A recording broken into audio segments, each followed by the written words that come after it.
טוב, אנחנו בטקס האחינה. מישהו רוצה לתת כמה מילים? אנחנו בטקס הערבוב אחינה. ערבוב אחינה. זה מה שהיה על הגז? כן, התה. תראה את רש"י. כן, זכרתי את רש"י.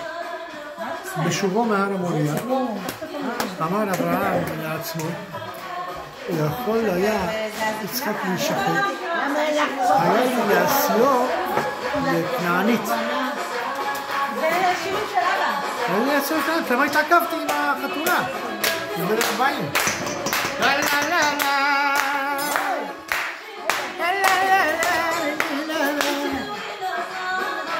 סיל, תחשבי טוב טוב שאת מערבבת.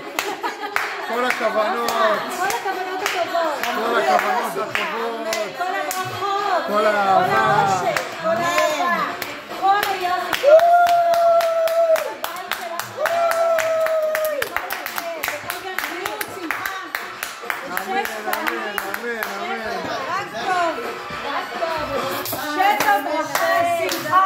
שימי עוד מים, שימי עוד.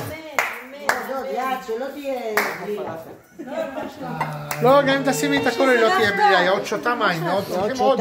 יותר מזה אתם צריכים, יותר מה שיש שם. אביא אחר כך מים חמים. בטוב, ברכת השם.